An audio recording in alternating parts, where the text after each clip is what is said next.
Hello साथीहरू, good morning सबैजनालाई। It's me Sarita. आज चाहिँ शनिबार, हाम्रो शनिबारको दिन चाहिँ यसरी सुरु भयो साथीहरू।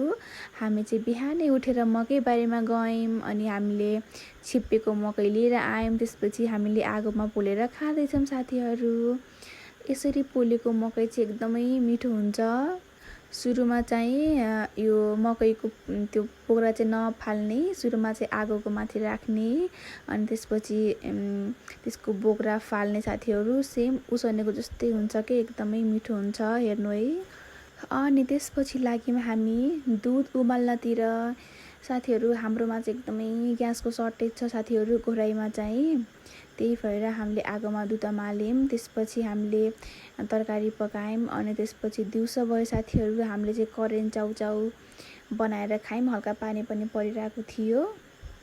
अनि एकछिन पछि फेरि हामीले चटपटे बनाएर खायौँ साथीहरू। एकदमै रमाइलो भयो अनि चटपटे एकदमै मिठो पनि भएको थियो। मेरो सानो बाबुले पनि एकदमै मिठो मानेर चटपटे खाइरहेको थियो साथीहरू।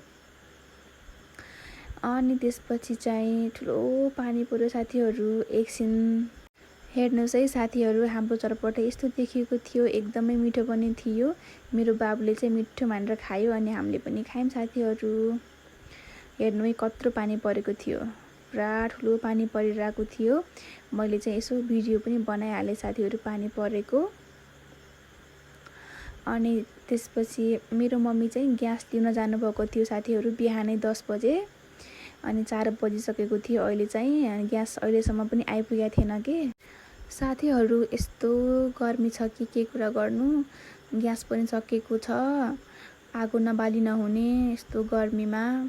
मैले चाहिँ पिठो भिजाएको थिएँ रोटी पकाउने भनेर, अनि मम्मीको लागि चाहिँ रोटी पकाउँदैछु। यस्तो गर्मीमा पनि ग्यास सकेर तनाव छ के साथीहरू, एकदमै सर्टेज छ। बिहान गएको अहिलेसम्म पनि पालो आएको छैन। मलाई चाहिँ आगोमा एकदमै बस्न सक्दैन के साथीहरू, एकदमै फेसमा पोल्छ अनि यो दाउराको धुवा पनि एकदमै मलाई मन पर्दैन के। हेर्नु है साथीहरू, मैले चाहिँ आगोमा यसरी तल सेकेर चाहिँ फर्स्ट टाइम बनाउँदैछु। राम्रो चाहिँ खासै भएको छैन। हेर्नु न मेरो रोटी। मैले चाहिँ सबै रोटी बनाएर त सकिनँ साथीहरू। मैले थोरै रोटी बनाएँ मम्मीको लागि अनि अरू बाँकी पिठो चाहिँ मैले राखेँ।